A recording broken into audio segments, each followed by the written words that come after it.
Olá pessoal, iniciamos nossos encontros preparatórios para oficial de justiça e oficial escrevente, neste curso unificado onde nós vamos ver as principais matérias aí dentro do âmbito do processo civil atinentes ao teu edital.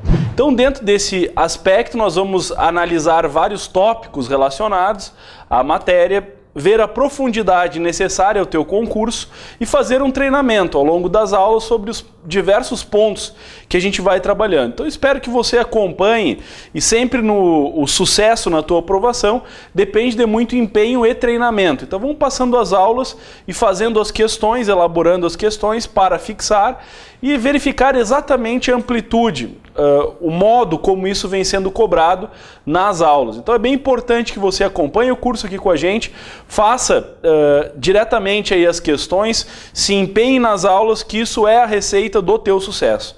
Nas minhas aulas, nós temos então um material que vai ser disponibilizado juntamente com a aula.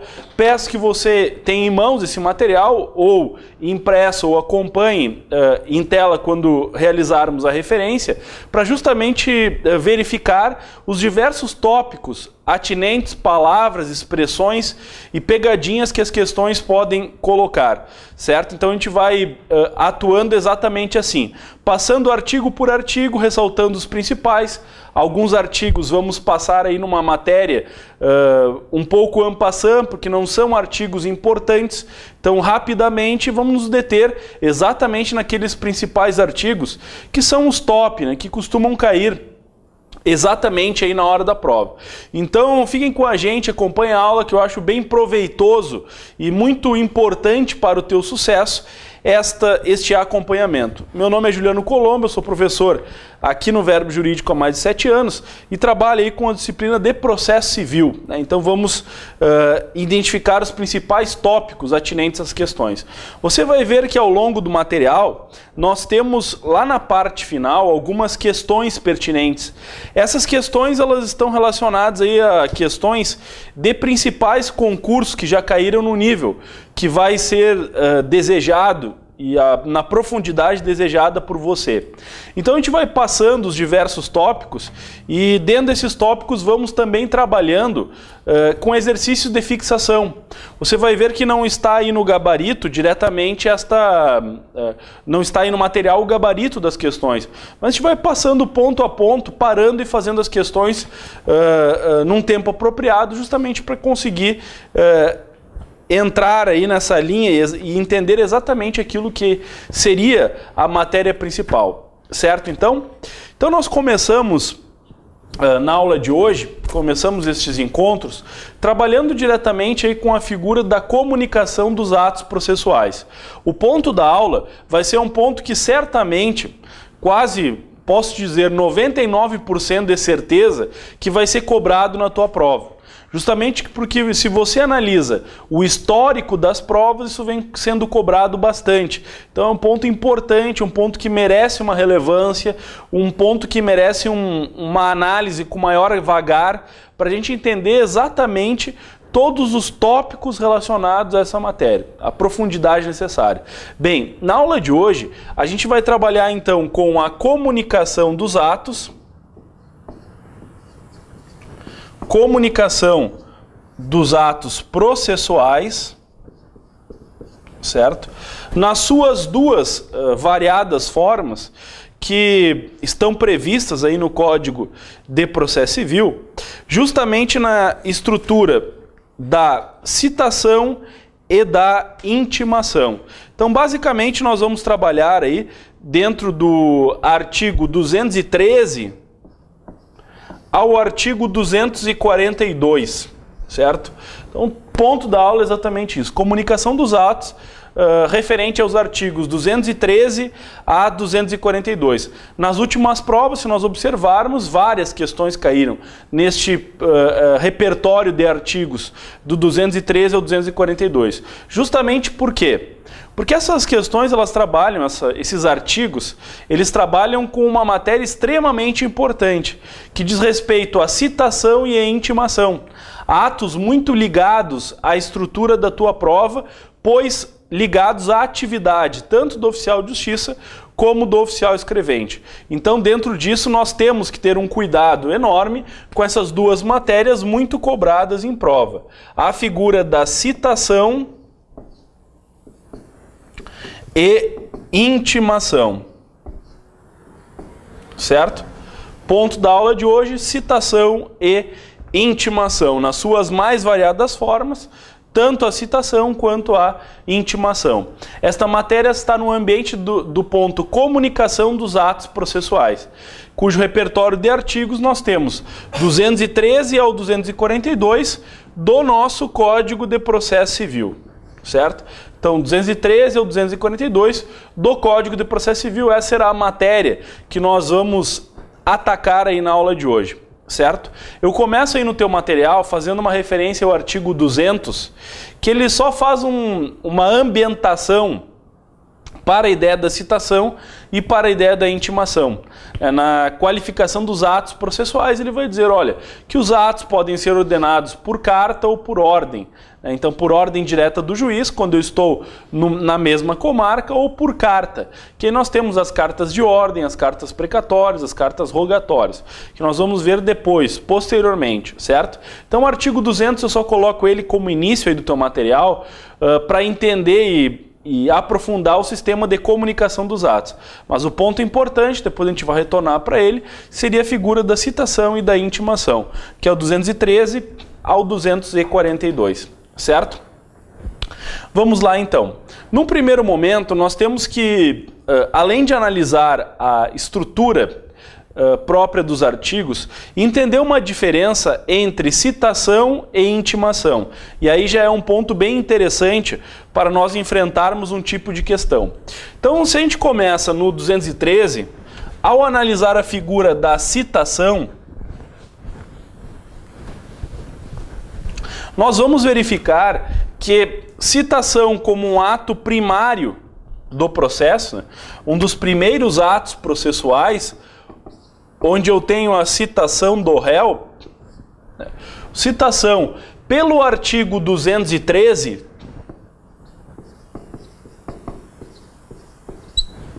que será quem vai ordenar aí a figura da citação, ele vai nos dizer, citação é o ato pelo qual se chama ao juízo o réu ou interessado a fim de se defender, certo? Então nós temos o seguinte, ó, expressões importantes. É o ato que chama o réu ou interessado. Chama o réu ou interessado. Chama o réu ou interessado. E esse chamamento do réu ou do interessado é a fim de apresentar defesa. Quer dizer, eu chamo o réu ou interessado para que ele apresente defesa, a fim de se defender. Que aí nós vamos entrar no sistema de resposta do réu, cujo principal instrumento de defesa do réu é a contestação. Não é o único, mas o principal sistema de defesa do réu será justamente a contestação. Essa é a medida aí, importante para nós entendermos esta ordem de citação. Quer dizer, a citação chama o réu ou interessado para que esse réu apresente a sua defesa, que no mais das vezes vai ser dada na forma da contestação. Então, citamos o réu para que ele venha contestar. Quantas vezes o réu já esteve no processo? Nenhuma vez. É a primeira vez que o réu será chamado ao processo. Então eu tenho normalmente aqui a petição inicial do autor, que cita o réu para que o réu venha apresentar defesa.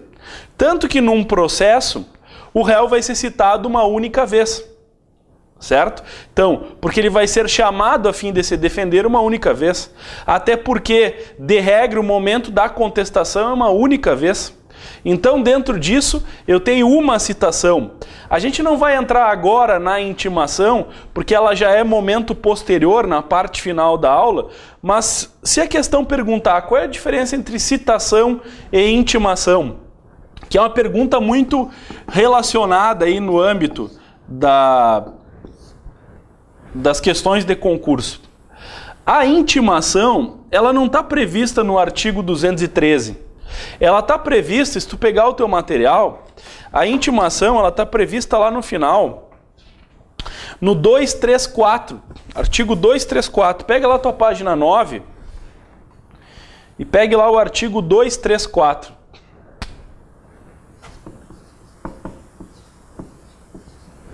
E você vai ver como os termos do Código de Processo Civil já alteram quando se fala em intimação. Lá no 234 ele vai dizer: intimação é o ato pelo qual se dá ciência a alguém dos atos e termos do processo para que faça ou deixe de fazer alguma coisa. Então, intimação, ato que dá ciência, olha só, ciência a alguém.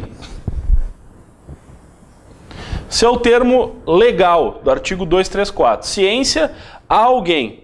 Para que esse alguém apresente defesa, também não diz isso. Para que esse alguém, olha a parte final, faça ou deixe de fazer alguma coisa. Para que esse alguém faça, um fazer, portanto,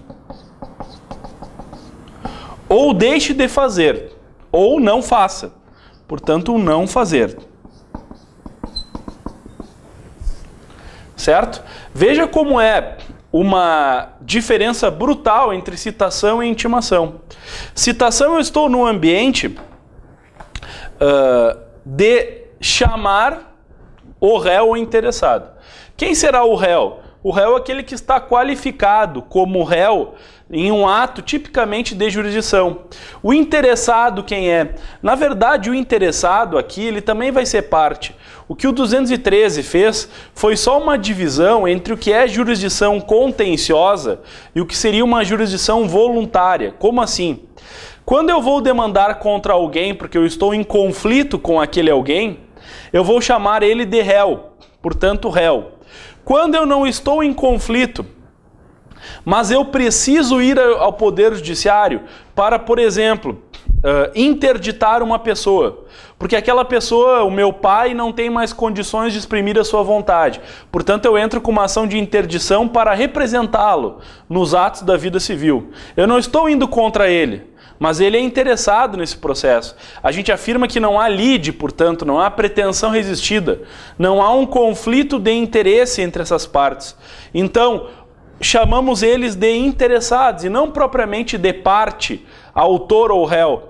Portanto, eu tenho a citação do réu, que podemos dizer é 95% das ações envolvem contencioso, pretensões resistidas, só que no Poder Judiciário são também contempladas ações que não têm na sua estrutura pretensão resistida, conflito, e sim atos que todos estão de acordo, mas precisam levar ao juiz para que o juiz satisfaça aquela pretensão. Por exemplo, a venda de um bem de um incapaz, a nomeação de um curador, a alteração de nome em registro público, são atos que dizem respeito a atos de jurisdição voluntária, que não tem na sua essência pretensões, brigas, conflitos, portanto chamamos eles de interessados. Agora, dá para dizer que está no mesmo lado, réu e interessado. Eu vou citar o réu ou citar o interessado. Essa é a qualificação.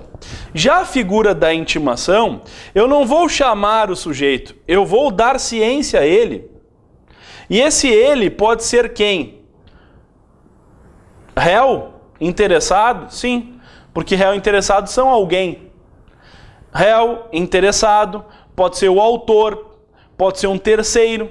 Eu intimo este terceiro, este autor, este réu, estas partes, esses interessados, terceiros de instituições financeiras, empresas de telefonia, sistema de cadastros. Eu intimo, dou ciência a eles para que façam ou deixem de fazer alguma coisa. Então veja, quantas intimações existem num processo? Inúmeras intimações. O autor e o réu são intimados várias vezes no processo. Saiu a sentença, intimou. Intimação da sentença, tem que intimar as partes da sentença. Portanto, eu dou ciência às partes para que faça ou deixe de fazer. Se quiser recorrer, recorra. Então, pode fazer e pode não fazer. Eu dei ciência. O autor juntou um documento. Vamos intimar o réu para que se manifeste sobre o documento.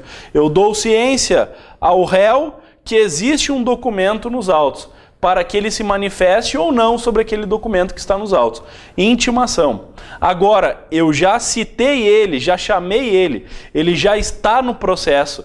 Aquilo que nós chamamos já angularizou. Então, a citação é o ato que chama.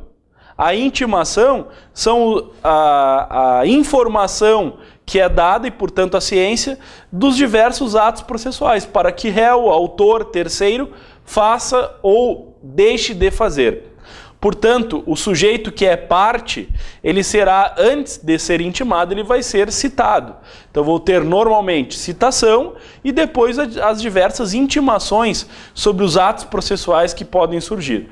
Certo? Essa é uma diferenciação muito importante para você fazer, porque ela é cobrada bastante aí em prova. Peguem as questões lá no final.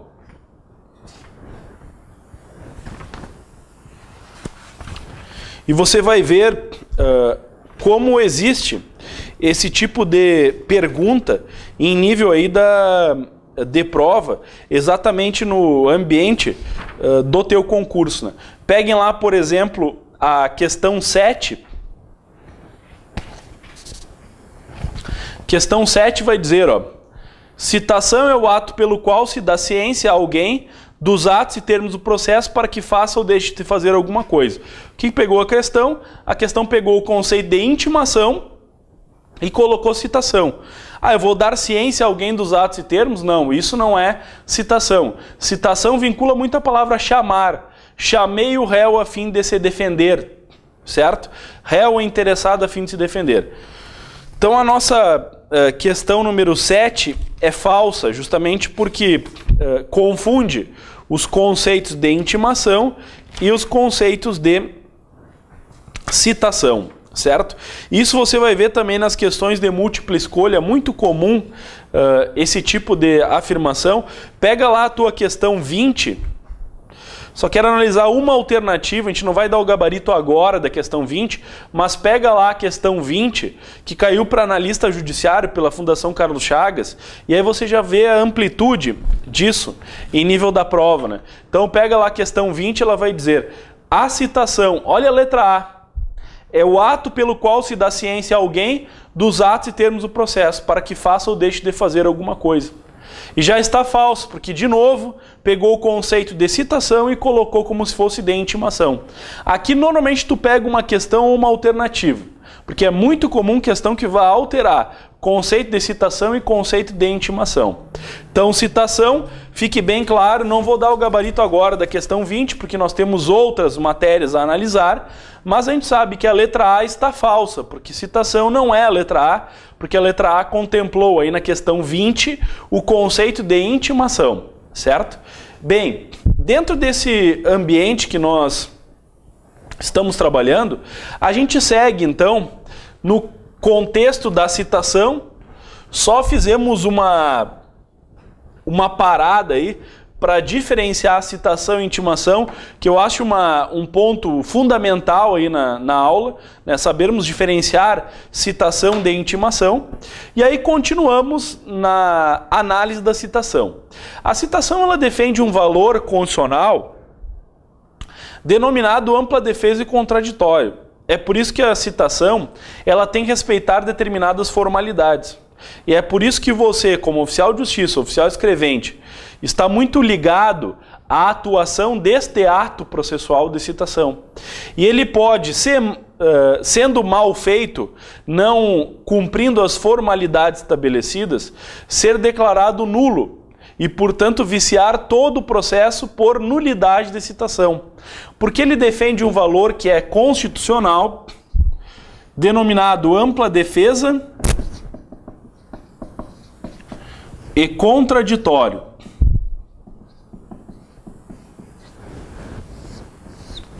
Que está basicamente na estrutura de você ter possibilidade, como réu, de apresentar a defesa. Obrigação ser citado para que, querendo, exerça ampla defesa e contraditório. Ampla defesa e contraditório nada mais seria, na prática, do que oferecer uma defesa, cujo principal instrumento de defesa seria a contestação. É a capacidade que o réu tem, o poder que ele teria para contestar a ação, então, uma vez proposta, certo? Bom, isso fica claro, essa ampla defesa e contraditório fica claro quando se fala no artigo 214. O artigo 214, ele está muito relacionado com essa matéria, porque ele trabalha aí com, e utiliza uma expressão bem interessante, que é a ideia da validade, certo? Se tu perceber, ele vai dizer a validade do processo. Para que o processo seja válido, é indispensável o quê? Citação inicial do réu, uma citação válida. Então, para a validade do processo, é indispensável o ato de citação. Deve obrigatoriamente ocorrer citação para a validade do processo. Se eu não estou determinando, ou se um processo tramita sem a possibilidade de citação, nós acabamos verificando que este processo ele está violando ampla defesa e contraditório, um princípio constitucional esculpido lá no artigo 5º da nossa Constituição Federal. Ampla defesa e contraditório. A todos é assegurado ampla defesa e contraditório. Portanto, violar a citação é violar ampla defesa e contraditório. Portanto, eu torno inválido, ineficaz e nulo aquele processo. Então, o 214 trabalha exatamente isso. A validade do processo está condicionada, primeiramente, a uma citação do réu, obrigatoriamente. Se eu não encontro o réu e se eu não realizo a citação, o processo não pode andar. Tanto que se eu não encontro o réu para citar, o próprio Código de Processo Civil estabelece mecanismos de citação que não será mais, por exemplo, por carta, mas sim por edital. Aí eu não tenho uma citação pelo correio, eu vou ter a citação por edital. Então este é o artigo 214, que atrela validade com citação. Quer dizer, o processo é válido se for realizada a citação. O parágrafo 1º e 2º, ele colocam duas atenuações a tudo isso. Parágrafo 1º vai nos dizer: o comparecimento espontâneo do réu supre, entretanto, a falta de citação. Pode acontecer, e aí ele especifica um pouco mais.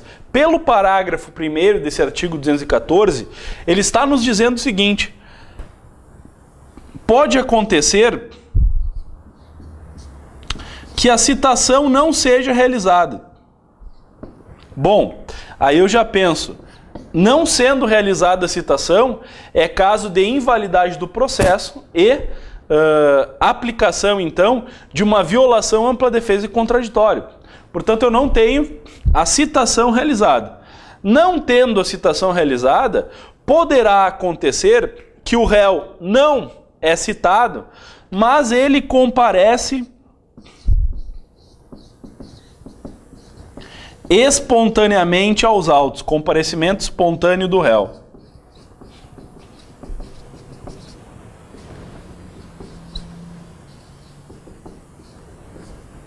Ele vem aos autos espontaneamente. Então veja o parágrafo 1º. O comparecimento espontâneo do réu supre, entretanto, a falta de citação. Não havendo citação, seria nulo o processo, inválido, pois a validade é requisito do processo, é indispensável para a validade do processo citação. Entretanto, o comparecimento espontâneo do réu supre a falta daquela citação. Eventualmente, se aquela citação foi realizada e se aquela citação no processo não foi realizada e eu tenho comparecimento espontâneo do réu, está suprida a falta de citação. Não haveria mais por que considerar que o sujeito não foi citado. Basicamente, nós temos o seguinte: eu precisava chamar o réu, mas ele veio sem eu precisar chamar. É como se eu falasse para você: eu tenho que chegar, mas eu cheguei sem precisar ser chamado. Eu tenho que vir até aqui, só que você iria me chamar, mas eu vim espontaneamente. Quando que acontece isso? É caso raro. Por exemplo, algumas pessoas acham que vão ser demandadas. Então elas entram no site do Tribunal de Justiça e vão lá e vê o seu nome, coloca o seu nome e vê lá. Juliano Colombo. Bom, você vê lá, Juliano Colombo tem um processo contra a minha pessoa. Aí eu fico tão curioso que ao invés de esperar a citação pelo correio, eu compareço ao tribunal, eu compareço ao foro central, certo? Compareço ao foro central, bato na porta do cartório, munido da informação de eu quero ver esse processo. Aí o escrivão, o atendente, vai perguntar: quem é o senhor? Eu sou o Juliano. Pois é, tem um processo aqui demandando contra o senhor. Então, aqui vai sair o mandado de citação, já como o senhor está aqui, eu vou lhe dar por citado. E dá ao sujeito que compareceu espontaneamente por citado. Quer dizer, aí não tenho mais que ter o mandado de citação, porque o réu foi até o foro e se deu por citado nos autos. Portanto, o comparecimento espontâneo do réu. É difícil acontecer? É difícil. Porque duas causas. Normalmente ninguém sabe quando vai ser demandado. Pode até desconfiar, mas não sabe. Segundo momento, mesmo comparecendo, é claro que um mero comparecimento ao cartório não supre, né? Então se eu chegar lá, Juliano, deixa eu ver esse processo. O servidor me dá o processo para olhar, eu vou embora, não estou citado. Eu tenho que reduzir isso a termo. Então o servidor também tem que dizer, vou lhe dar por citado. Vou escrever aqui que o senhor compareceu e com base no 214, parágrafo 1º, está citado, suprindo aquilo que é denominado falta de citação. Só escrever aqui do lado que isso é um ponto importante. Falta de citação. Quer dizer, a citação ainda não existiu e, portanto, eu dou o sujeito por citado pelo seu comparecimento espontâneo. O parágrafo 2º, ele é bem interessante, porque ele vai nos dizer o seguinte, parágrafo 2º desse artigo 214. Ele vai nos dizer o seguinte, comparecendo o réu apenas para arguir a nulidade e sendo esta decretada, considerar-se-á feita a citação na data em que ele ou seu advogado for intimado a decisão. Então o parágrafo 2º ele está dizendo, olha, quando o réu vier alegar apenas a nulidade de citação, se for acolhida pelo juiz o requerimento do réu de nulidade de citação, se o juiz acolheu o requerimento do réu de nulidade de citação, ele estará citado no momento em que é intimado da decisão que acolhe a nulidade de citação. Então diz o seguinte, considerar-se-á feita a citação na data em que ele ou seu advogado for intimado da decisão. Nulidade de intimação, de citação arguida. Juiz acolhe, acolheu. O sujeito precisa ser citado novamente? Não. A decisão do juiz que acolhe a nulidade de intimação já serve para citar ele. Então ele está citado, citação vai acontecer no momento em que ele é intimado da decisão do juiz. Qual decisão? A decisão que acolhe a nulidade de citação. Então veja que interessante aqui, intamado, eu escrevi, é intimado.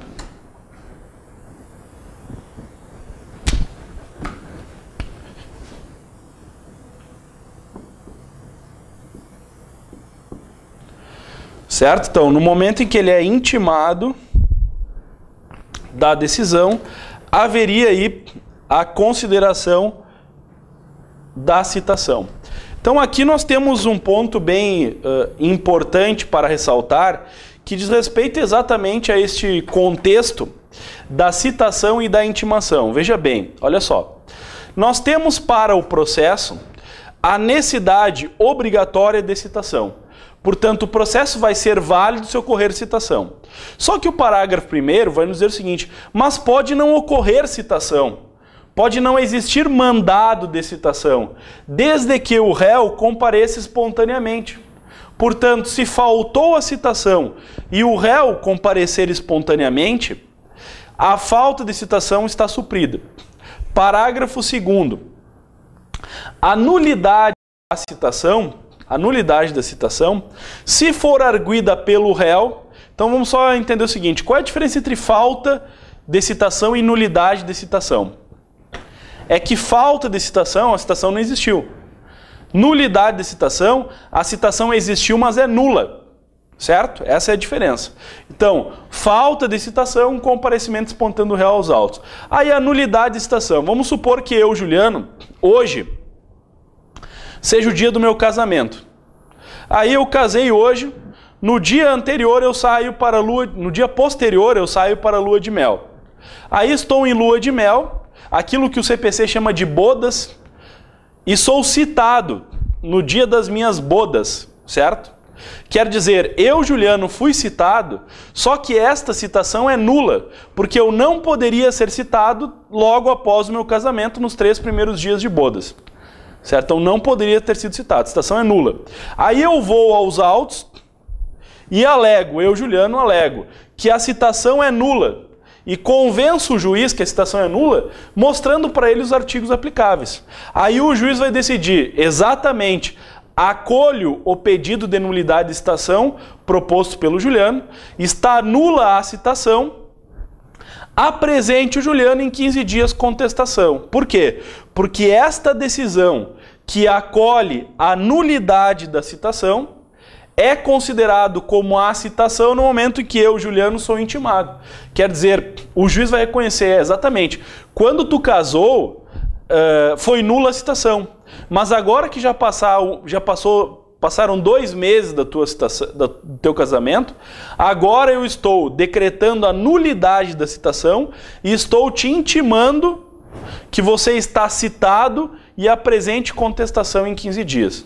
Então, a decisão do juiz que acolhe a nulidade de citação já é considerada a citação e já está, portanto, intimada aquela decisão para que possa apresentar a contestação em 15 dias.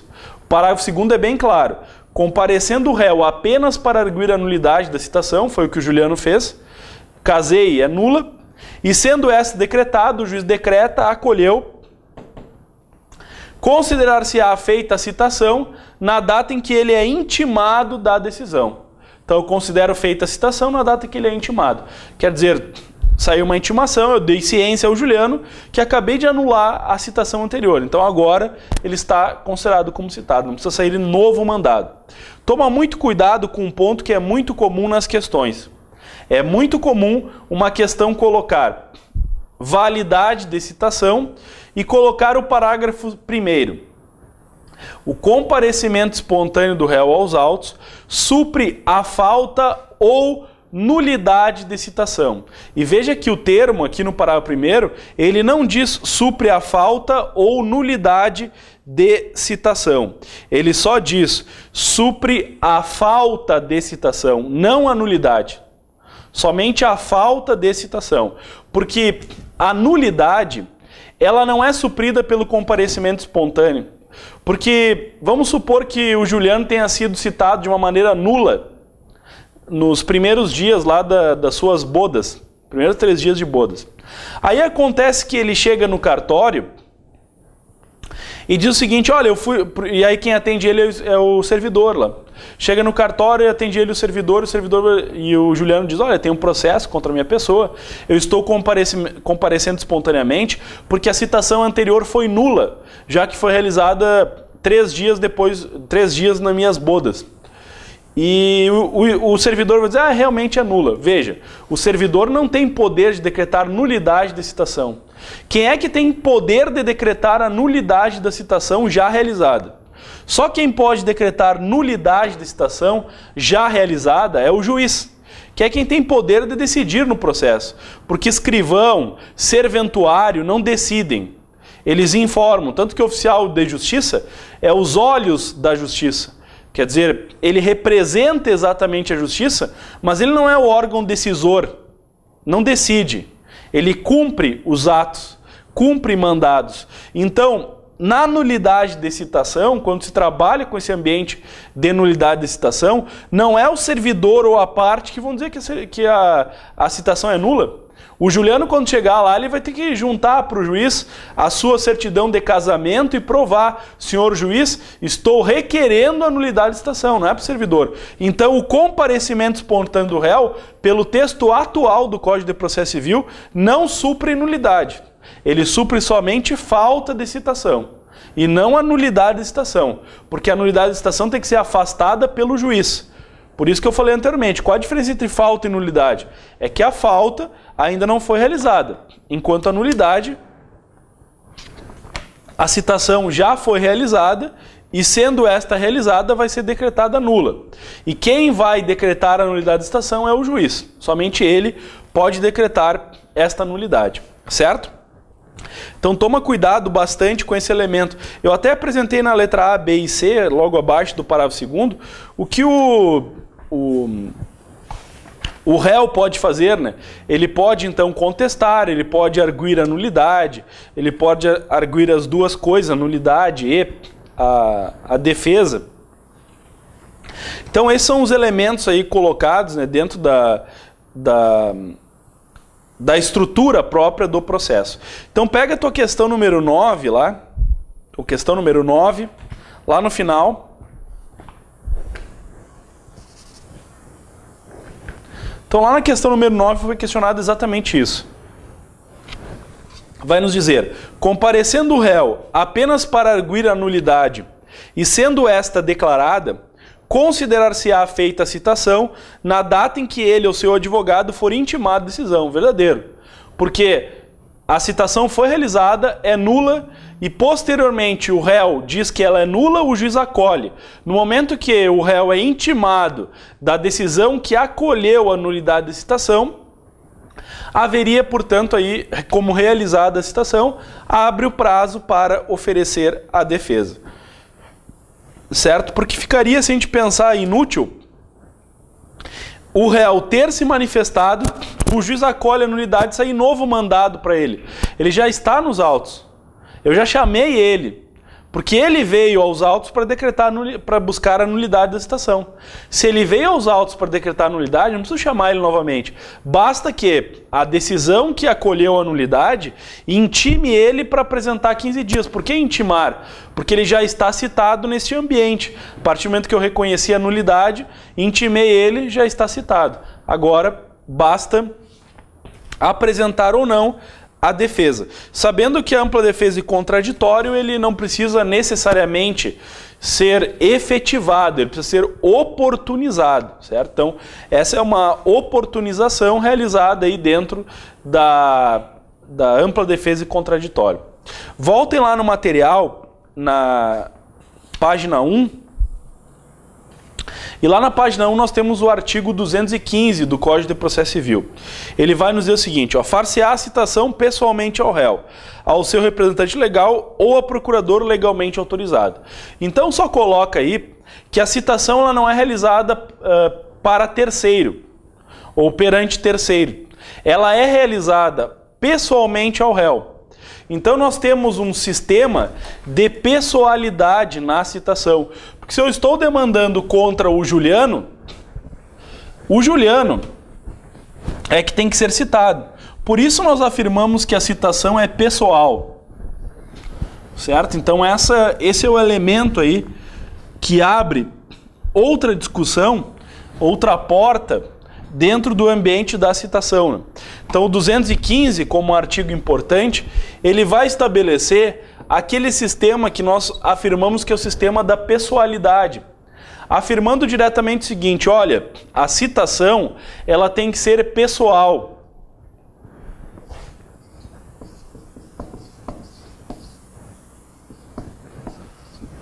Pessoal.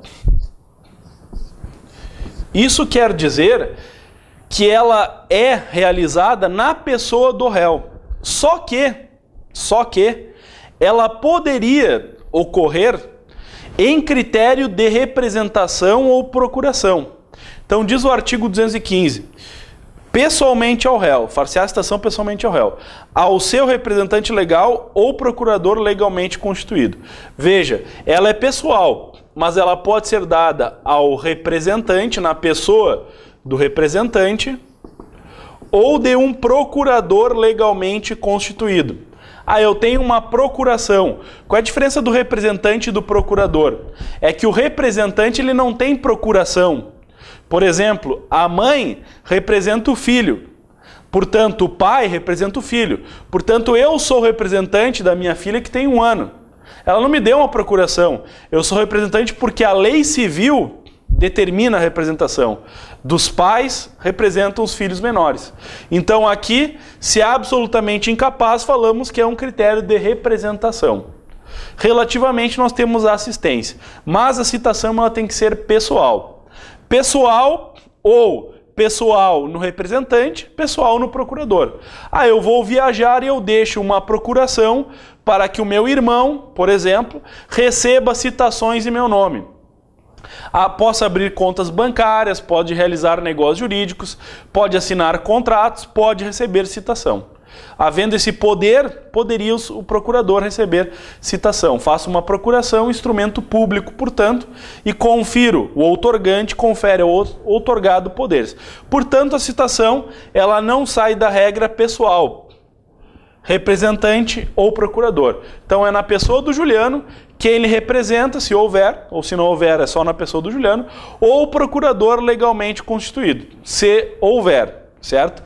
É um ponto importante a gente diferenciar a figura da citação pessoal, que no processo civil a citação é pessoal, mas ela não é personalíssima, certo? Então olha só, se cair a palavra assim no teu concurso, te liga nisso, personalíssima, esta a citação não é. Ela é pessoal, ela não é personalíssima, certo? Essa expressão aqui está errada para o processo civil. O que diz respeito a essa ideia de ser personalíssima? Quando nós afirmamos que uma citação é personalíssima, a gente está no ambiente de que ela não poderia sequer ser realizada na figura de um terceiro, ainda que legalmente constituído. Então eu vou citar o Juliano. Ah, é personalíssimo somente na pessoa do Juliano que vai ser citado? Não. Pode ser no Juliano ou quem represente ele ou eventual procurador. Então a gente não afirma que é personalíssimo o ato de citação aqui. O ato de citação ele é pessoal, não pode ser dado para terceiro. Ele tem que ser dado na pessoa do réu ou quem represente ou eventualmente procurador. Isso faz com que, possibilitando que seja quem represente ou o procurador, não seja personalíssimo. Então não é exclusivamente na pessoa do Juliano. Será na pessoa do Juliano ou em quem o represente ou procurador legalmente habilitado. Então toma cuidado com a palavra personalíssimo. Na tua página 2, eu coloquei aí que a citação tem que ser pessoal, justamente com base em 2 artigos e os critérios de representação e de assistência, com base aí no artigo 3º e no artigo 4º, só que não aqui do Código de Processo Civil, né? Mas sim do Código Civil, certo? Essa a expressão.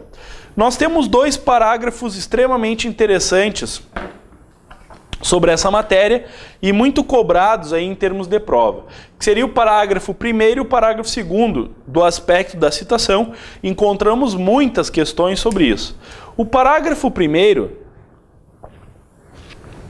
ele vai dizer o seguinte: estando o réu ausente, a citação far-se-á na pessoa de seu mandatário, administrador, feitor ou gerente, quando a ação se originar de atos por ele praticados. Então veja, eu vou citar alguém que está ausente, certo? Nós estamos no ambiente de réu ausente.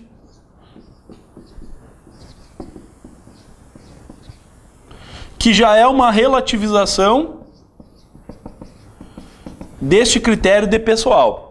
Então ele vai dizer, estando o réu ausente, poderá ser citado na pessoa do seu mandatário, do seu administrador, do seu feitor, do seu gerente, Então, quando a ação se originar de atos praticados por eles. Por eles quem? Pelo mandatário, pelo administrador, pelo gerente. Então, hoje, muito comum aí, mandatário, ou a figura de um administrador. Certo? Quando estes praticarem os atos, né? Então, atos por eles praticados, né? Por esses mandatários, por esses gerentes, por esses administradores. O parágrafo 2º é o que mais cai, coloca um asterisco nele aí, extremamente importante o parágrafo 2º. Parágrafo 2º vai nos dizer um critério bem específico, bem colocado e muito cobrado nas provas, que é o caso que acontece no contrato de locação, certo? Então, no contrato de locação,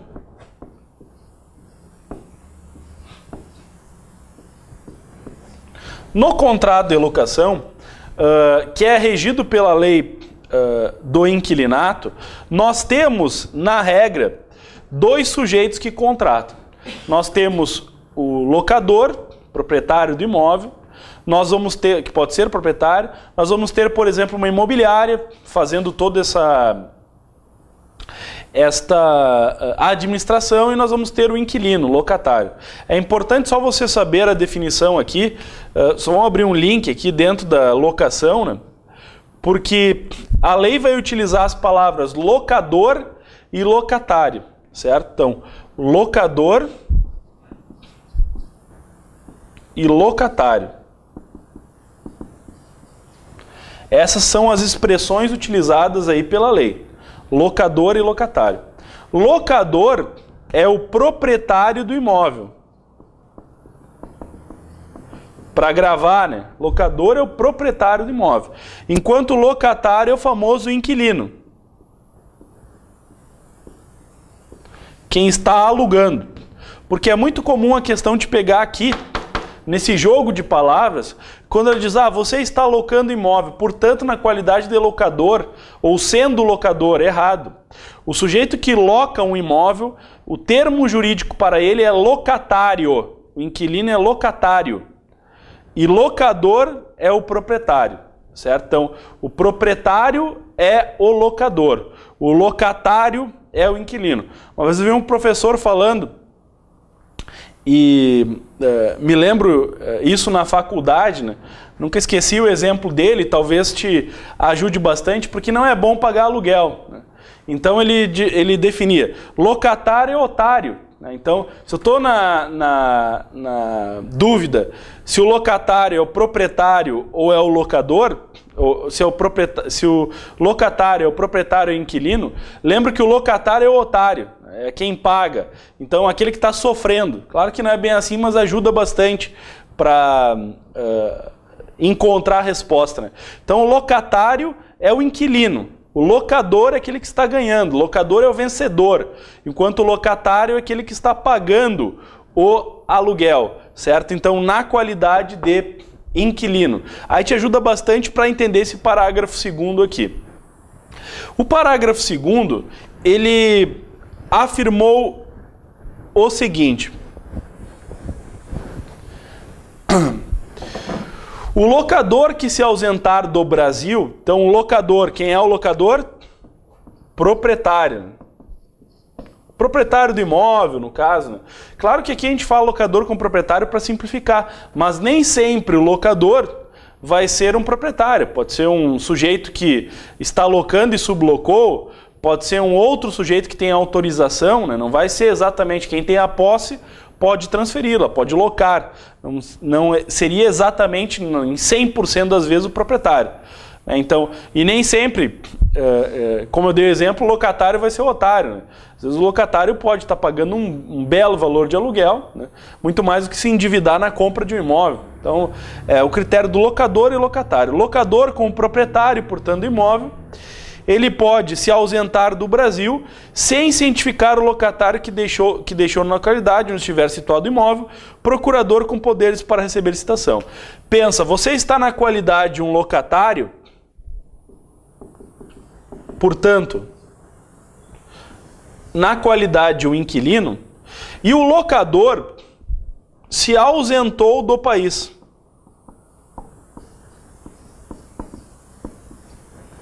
certo? Saiu do país. Ele diz, o locador que se ausentar do Brasil sem cientificar ao locatário que deixou na localidade estiver situado o imóvel procurador com poderes para receber citação, será citado na pessoa do administrador do imóvel encarregado recebendo os aluguéis. Significa dizer o seguinte, se o locador saiu do país, ele, locador, vai ser citado na pessoa do encarregado para recebimento de aluguéis. Então veja, será citado na pessoa do administrador do imóvel encarregado recebendo os aluguéis. Esse aqui seria o administrador do imóvel, por exemplo, a imobiliária.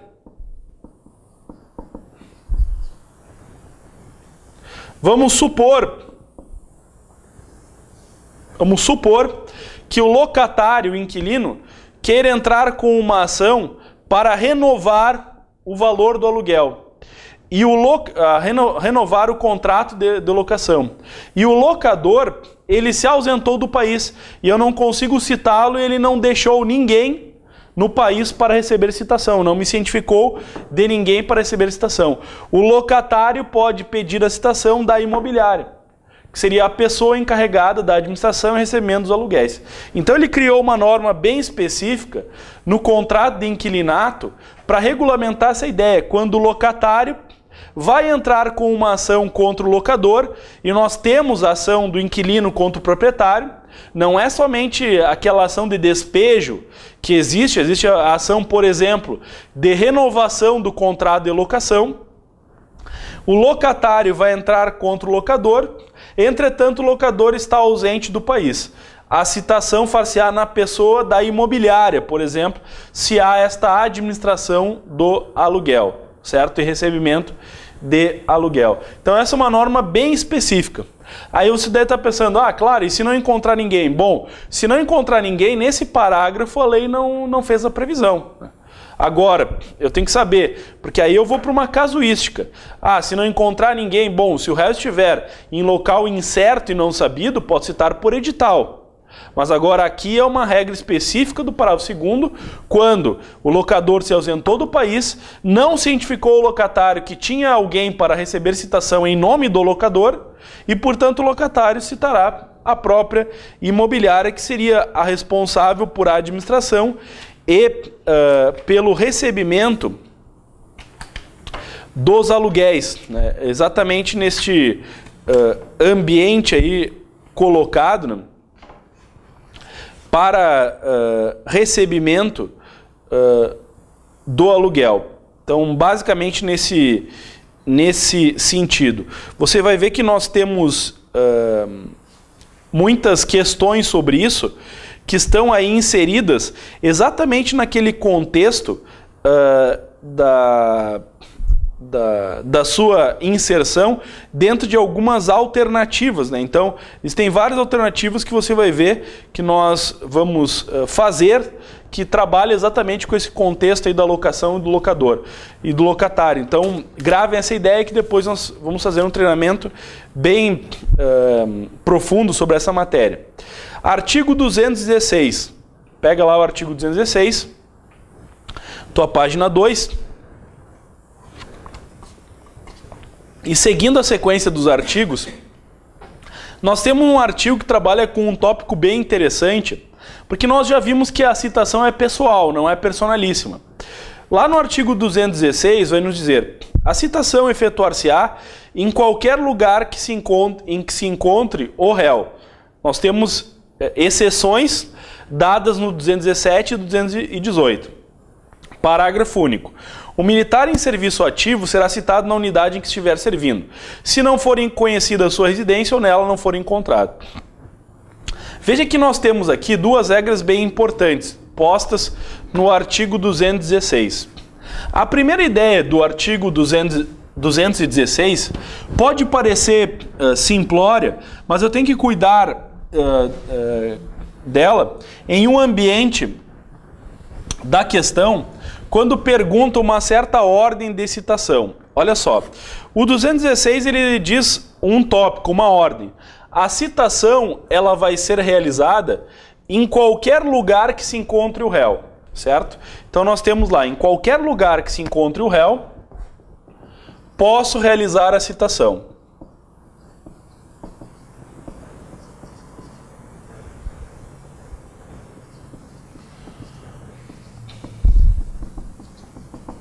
Em qualquer lugar que se encontre o réu. Ponto importante dentro disso é que isto aqui está no ambiente da regra. Eu tenho que saber marcar uma questão quando ela está perguntando a regra e quando ela está perguntando a exceção. Isso faz com que, se eu estou analisando, e te liga nesse tópico, se eu estou analisando uma questão e a questão vem dizer que, primeiramente, eu teria que citar o réu em sua residência e não encontrando ele no seu local de trabalho, essa afirmação está errada. Eu não vou dizer que num primeiro momento tem que citar o réu na sua residência e não sendo encontrado no lugar de trabalho. Errado. Eu posso citar diretamente, com maneira primária, no lugar de trabalho dele? Posso. Ele está andando na rua, eu conheço ele, posso citar primeiramente ele? Posso. Na verdade, ele vai ser citado em qualquer lugar que se encontre. Salvo as exceções, ele vai ser citado em qualquer lugar que se encontre. Então não há aqui, e aí perceba isso que é um ponto importante, uma ordem de hierarquia entre locais de citação. Eu não vou citar, primeiro tem que tentar em casa para depois no trabalho, porque citar no trabalho gera um problema aí de indenização de ordem moral. Errado. Receber um mandado de citação não é indenização, não gera indenização por danos morais. Tão somente isso não geraria. Então não há uma ordem específica em qual local deveria ser dada a citação.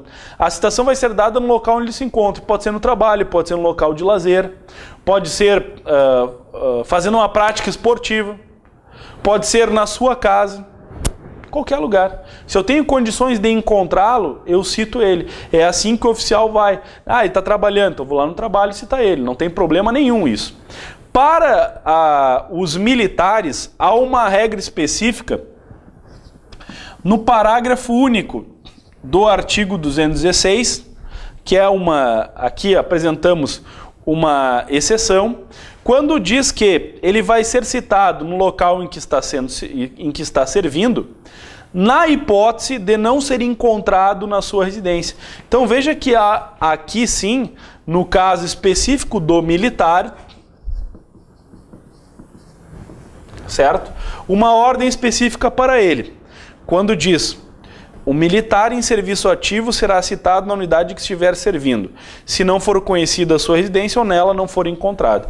Então, de certa forma, eu tenho para o militar residência e não sendo encontrado no local onde está servindo, certo?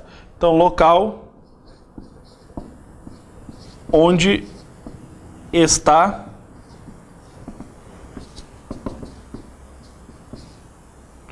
servindo. Veja que não tem regra específica em relação a particulares. Nós temos somente esse tópico aqui, nós não temos exceções específicas em relação a particulares. Temos essa expressão direta aqui para o militar. Quer dizer, o militar em serviço ativo, ele vai ser citado na unidade onde está servindo, se não for encontrado na sua residência ou não for conhecido aí o seu endereço. Poderá ser citado na unidade onde está servindo. Esta é a regra do 216, parágrafo único. Basicamente se pergunta, sim, mas por que esta estrutura de citação local onde está servindo se não for conhecido? Por que essa regra própria específica? Bom, lembramos que o Código de Processo Civil é de 1973, né? Então nós temos regras específicas. De certa forma, ainda estávamos em um ambiente, né, vamos colocar assim, receoso, e um ambiente onde existia a ideia de ditadura militar. Então existia uma norma específica aos militares que acabou se perpetuando, né? Veja que em 73 estamos anteriores ainda à Constituição Federal de 88, certo? E eu teria que tomar cuidado com esses elementos aí.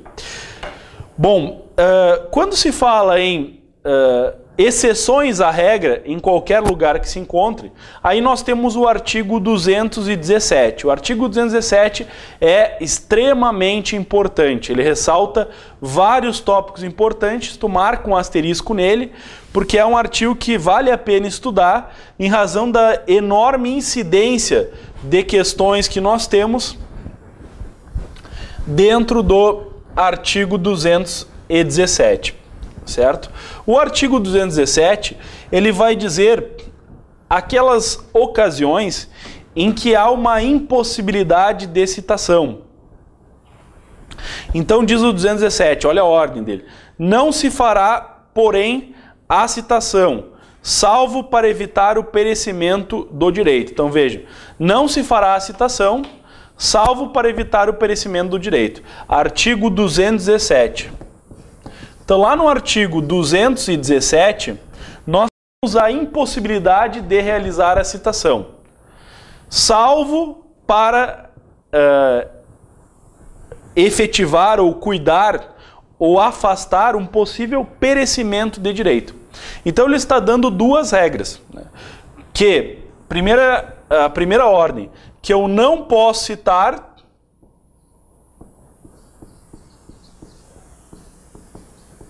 não posso realizar a citação em determinadas condições previstas no inciso, e nestas mesmas condições poderá ocorrer a citação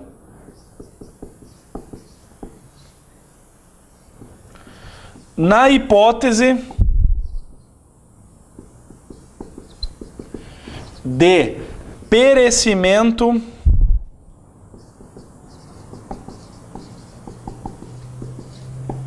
do direito, certo? Então nós temos duas situações bem claras previstas pelo artigo 217. Fundamental, essencial o artigo 217, é importantíssimo entender ele cai muito na hora da prova. A primeira ideia que eu tenho, o primeiro momento que nós temos dentro do 217, ele vai nos dizer quando eu não posso citar. Certo? Quando eu já estou colocando o sujeito na posição de oficial de justiça aqui, quando eu, oficial de justiça, não posso citar. Essa é a regra. Agora, sabendo que poderá ocorrer a citação na hipótese de perecimento do direito. Em todas essas condições que estamos trabalhando, poderá ocorrer a citação, desde que eu esteja na hipótese de perecimento de direito. O que é perecer? Perecer é morrer, finalizar, acabar, caducar, decair. Então, eu não posso citar em diversas hipóteses, mas essas diversas hipóteses em que está proibida a citação, poderá ocorrer a citação se for o caso de perecimento do direito. Quer dizer, eu tenho que citar porque senão o meu direito vai decair, vai ser ineficaz, inefetivo. Se eu não citar exatamente agora, eu vou perder o direito e, portanto, haveria essa possibilidade, certo? Mas, normalmente, cai as situações de não poder citar. As situações em que não ocorrerá a citação. As situações, né, em que não ocorrerá a citação. Mas nunca esqueça desta ideia, perecimento do direito. Né? Porque para evitar o perecimento do direito, eu posso realizar a citação naquelas situações legalmente proibidas, desde que esteja fundado na ideia do perecimento do direito. Então, não poderá ocorrer a citação. Em quais casos? Vamos colocar aqui, ó, não poderá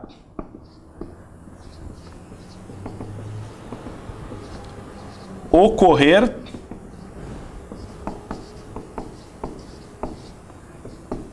a citação. Acompanha comigo aí pontos importantíssimos. Inciso 1. A quem estiver assistindo o ato de culto religioso. E aí diz qualquer ato, não há uma religião oficial aqui. Assistindo qualquer ato de culto. Então, o inciso 1 vai nos dizer assistindo qualquer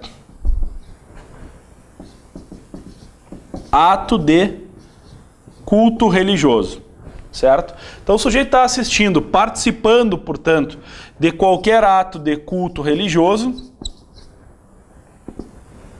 não poderá ocorrer a citação. Claro que o réu não pode dizer, agora eu vou entrar para dentro da igreja e não saio mais daqui.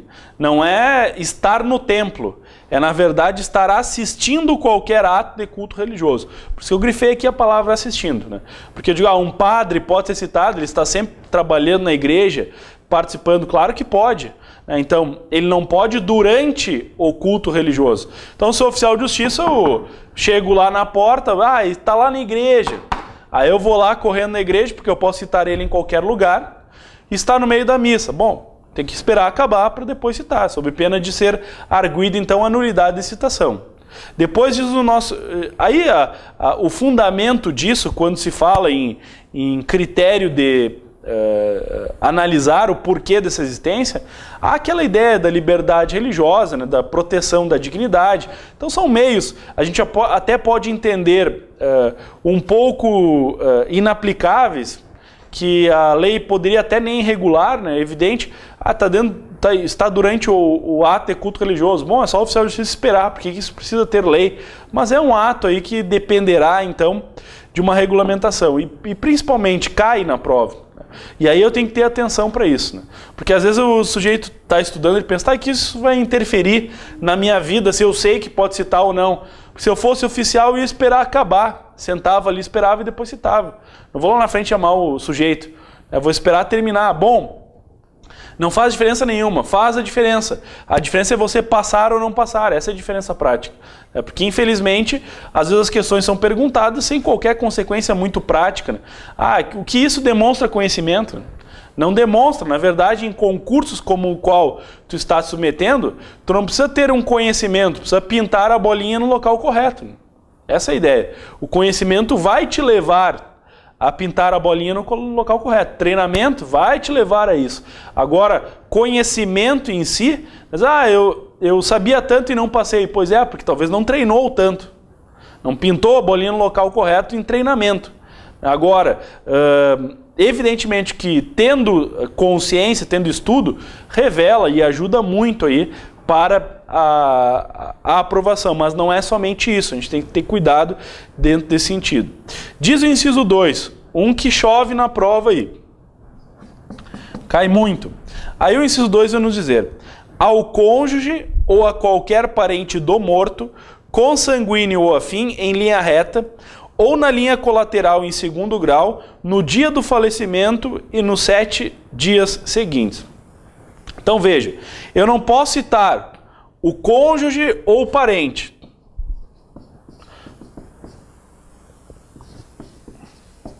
Uma vez eu vi um aluno falando, esse aí é aquele artigo que não pode citar o morto, né? Pois é, o morto ele não vai poder ser citado mesmo, né? Porque já está morto, né? Então, eu não posso citar o morto no dia do seu falecimento, não pode, né?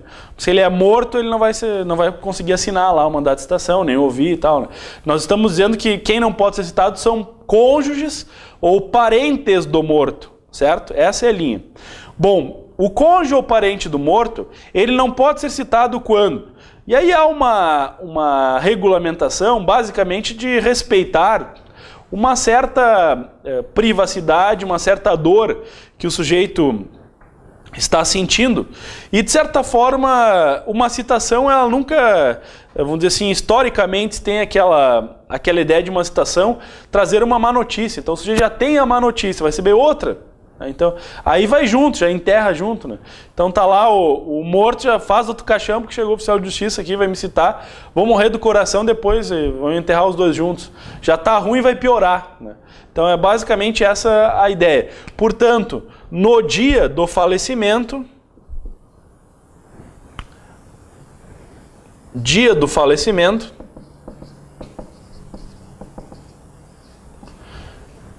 ou nos 7 subsequentes.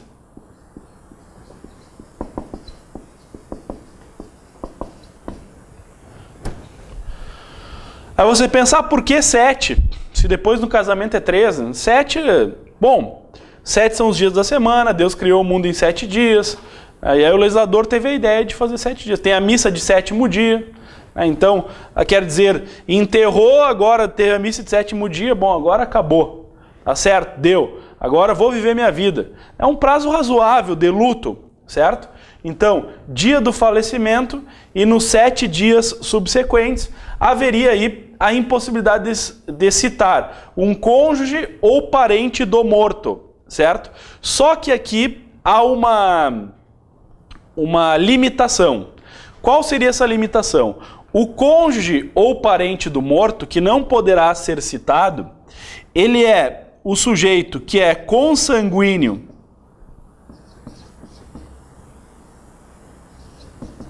ou afim, certo? Que é o consanguíneo ou afim? Consanguíneo é aquele que tem relação de sangue. E o afim são os agregados, né? O afim, né? Eu fiquei afim da mulher, casei com ela e agora a minha sogra é minha parente. A sogra de alguém é parente do sujeito, por exemplo, a minha sogra é minha parente, não por consanguinidade, mas por afinidade. Né? Eu fiquei afim da filha dela, casei, agora sou parente por afinidade. Por isso afim, né? Afinidade. Então, eu sou parente da minha sogra por afinidade. Então, essa é a estrutura aí. Bom, cônjuge ou parente, no dia do falecimento e 7 subsequentes, ele pega as duas categorias, por consanguinidade ou por afinidade, certo? Então, tanto aqueles que são consanguíneos ou afins. Bom, que mais que nós teríamos aqui dentro dessa estrutura? Aí ele vai, se tu pegar o termo da lei, ele vai dizer 2 aspectos. Em linha reta, não haveria limite. E na linha colateral,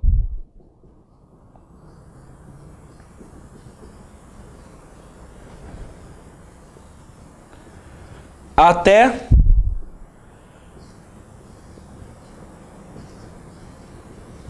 segundo grau, certo? Então esse é o elemento importantíssimo. Por isso, este aqui tem que marcar um asterisco, porque ele pode vir tanto em questão conceitual como em casuística. Perguntando aí uma casuística, vamos tentar entender.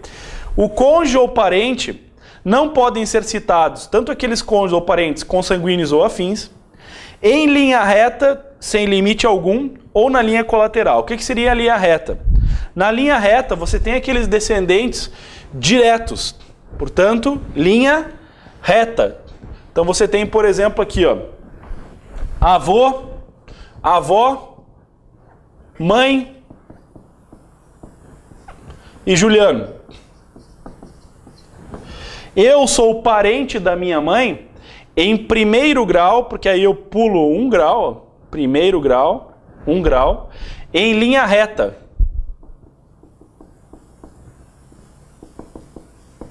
Certo? Em linha reta. Sou parente também da minha avó, e para chegar na minha avó eu tenho que passar pela minha mãe. Então eu dou 2 passos. Então eu sou parente da minha avó em segundo grau, na linha reta. Certo? Isso é linha reta. Então eu sou parente da minha mãe, da minha avó, dos meus filhos. Então, assim funciona a linha reta, linha de consanguinidade. Agora, por exemplo, eu vou olhar a minha tia. Como é que eu chego na minha tia? Aí tem aqui o Juliano. Qual a relação que eu tenho com a minha tia? É uma relação em linha reta? Nasceu a minha avó, a minha tia, minha mãe e depois... Não. Na verdade, eu não sou derivado daquela linha. Ela é minha parente na linha colateral. Eu sempre tenho que buscar nas linhas de parentesco quem foi a gênese do parentesco. Então, olha só. Para chegar na minha tia, eu tenho que ir para a minha mãe. Da minha mãe, eu vou lá para a minha avó. E a minha avó teve 2 filhas. A minha mãe e a irmã dela, a minha tia. Portanto, aqui nós temos a seguinte relação. A minha avó teve como filhas a minha tia e a minha mãe é minha mãe. Portanto, eu sou o filho da mãe. Certo? Essa é a estrutura aí. Aí eu vou chegar na minha tia, eu vou dizer o seguinte, ó, 1 grau, 2 graus, 3 graus. certo? 3 graus. Cheguei na minha tia. Aqui está a minha tia. 1 grau, 2 graus, 3 graus. Cheguei na minha tia. A minha tia é a minha parente em 3º grau, só que não é na linha reta, é na linha colateral. Porque ela está em outro ramo, ela está ao lado. Eu não sou derivado em linha reta dela, linha colateral. Por isso que irmão, a gente se diz, né? Ah, irmão não é parente, né? Por que irmão não é parente? Porque irmão não está derivado, meu irmão não está derivado na minha linha reta. Por exemplo, eu sou parente do meu irmão em 2º grau na linha colateral. Então, olha só. Aqui está o Juliano. Como é que eu chego no meu irmão? Eu chego no meu irmão porque eu tenho a minha mãe. Olhar assim o Juliano como foco da contagem, né? Eu tenho a minha mãe e a minha mãe teve o filho, meu irmão. O meu irmão, portanto, é o meu parente. Por que eu não posso pular direto para o meu irmão? Porque não dá. Eu tenho que buscar sempre o genitor, sempre a origem. Então, o meu irmão é meu parente em linha colateral em 2º grau. Eu vou ter o 1º grau aqui, que é a minha ligação com a minha mãe, e o 2º grau. Então, meu irmão é 2º grau na linha colateral. É por isso que numa herança, por exemplo, seguem primeiramente os linha reta, depois os colaterais. Certo? Então, por exemplo, falecimento, se cair lá pra gente, falecimento de irmão, impede a citação? Sim, porque o meu irmão é 2º grau na linha colateral. Falecimento da minha tia, impede a citação? Vamos ver. Falecimento da minha tia, impede a citação? Juliano está aqui, e é assim que cai nas questões. A mãe do Juliano está aqui. A avó está aqui. E a minha tia está aqui. Faleceu a minha tia. 1º, 2º, 3º grau. Ela é na linha colateral em 3º grau. Então posso ser citado. Faleceu a minha sogra. Então, eu tenho aqui o Juliano. A sua mulher, sua esposa. E a sua sogra. 1º grau. Em linha reta por afinidade. Falecimento de sogra, não posso ser citado, porque estou na linha reta por afinidade, que sequer haveria aí o critério próprio de vincular a estrutura de criar graus. Os graus são justamente na linha colateral e até o 2º grau, certo?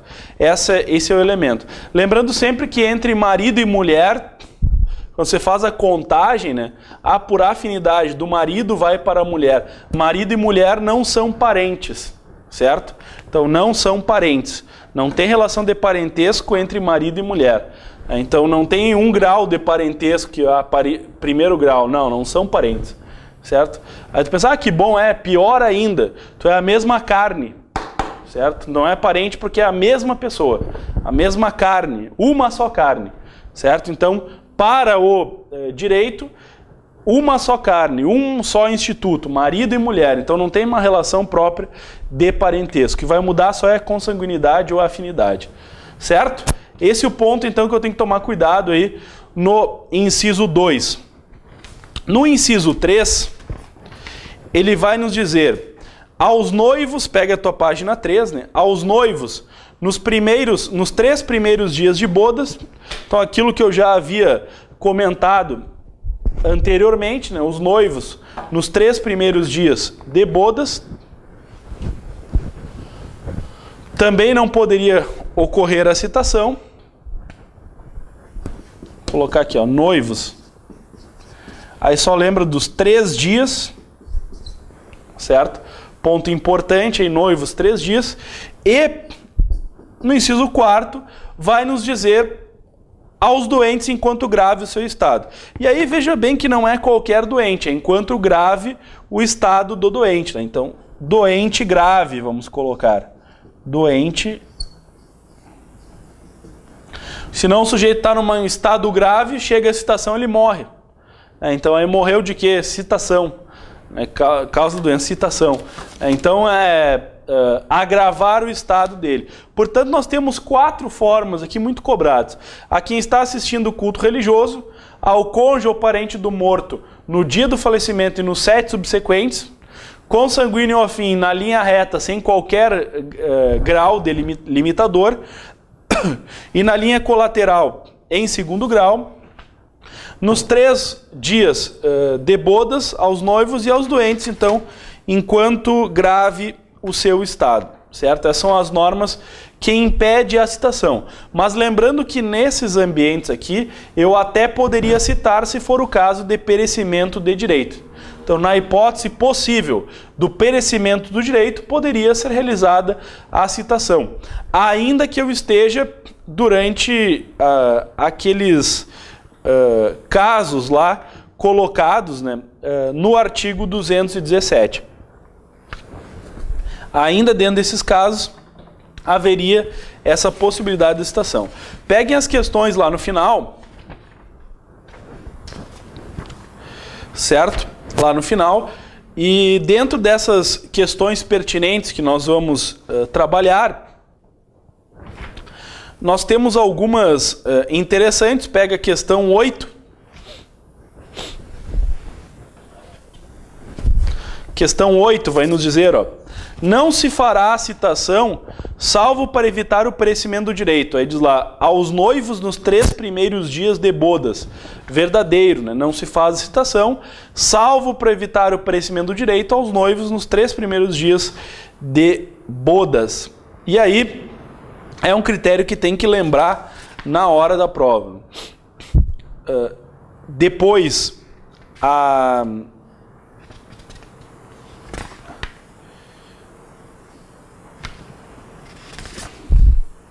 pegar aqui algumas normas também aplicáveis, né? Lá na questão número 3, tem um tópico bem interessante sobre esse aspecto. Vamos congelar aí por 5 minutos, né, para responder a questão número 3. Né? Justamente, se você acabar antes, já passe o vídeo, né?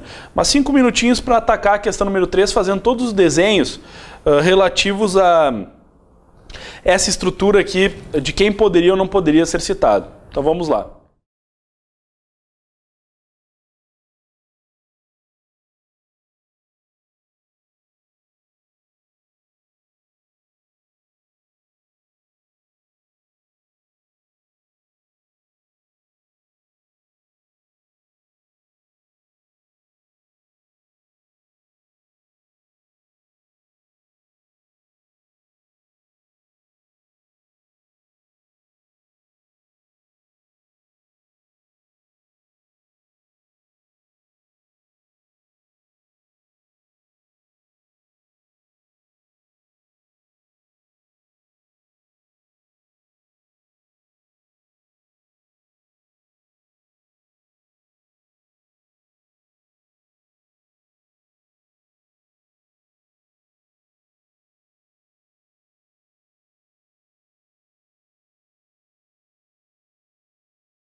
Bem, então nessa questão número 3, ela vai dizer, ó, Débora casou-se ontem, em razão do matrimônio, não trabalhará hoje nem amanhã, permanecendo em sua residência. Bom, se nós analisarmos a Débora, não importa se ela foi para a lua de mel ou permaneceu na sua residência e não vai trabalhar, ela não pode ser citada, porque está nos 3 primeiros dias de bodas. Débora não poderá ser citada. Douglas está assistindo a ato de culto religioso da sua igreja. Também não pode ser citado. Débora e Douglas não podem ser citados. E Diana está de luto em razão do falecimento de sua mãe há 10 dias. Portanto, aqui no caput, somente a Diana poderia ser citada. Débora e Douglas não poderiam. Não se fará a citação, salvo para evitar o perecimento de direito, então não se fará a citação de Débora e de Douglas. Então ficamos aí com a letra E, porque Débora casou-se ontem, está, portanto, em bodas, e Douglas está assistindo o ato de culto religioso da sua igreja. Não se fará a citação, salvo para evitar perecimento de direito, Débora e Douglas, letra E, Equador, a resposta correta. Nesse mesmo amparo aí já pega a questão número 15, pega lá a tua questão número 15, e a questão número 15 vai nos dizer: a citação poderá ser realizada ainda que não haja risco de perecimento do direito quando? Olha só. Quando que a citação poderá ser realizada? Diz a letra A. O réu estiver doente em estado grave, e isso não pode citar. 217, vimos aí. O réu estiver assistindo a missa ou outro culto religioso, também não pode citar. O réu estiver aniversariando, parabéns para você. Chega lá o oficial de justiça com o bolo e já o mandado de citação. Pode ser? Pode. Não tem problema nenhum. Ah, mas o aniversário é um dia feliz. Tá bom, então convido o oficial de justiça para comer os salgadinhos também. Letra D, o dia do falecimento da sogra do réu. Então a sogra, ela é parente por afinidade, portanto não poderia ser realizada a citação. E no dia do falecimento do pai do réu também, em linha reta, primeiro grau, não haveria essa possibilidade. Portanto, estamos aí com a letra C, Canadá, a resposta correta desta questão número 15. Quando o réu estiver aniversariando, poderá ser feita a citação. Questão 15, portanto, Canadá. Certo? Vamos fazer intervalo, então depois a gente retorna para continuar nos diversos artigos pertinentes aplicáveis à matéria.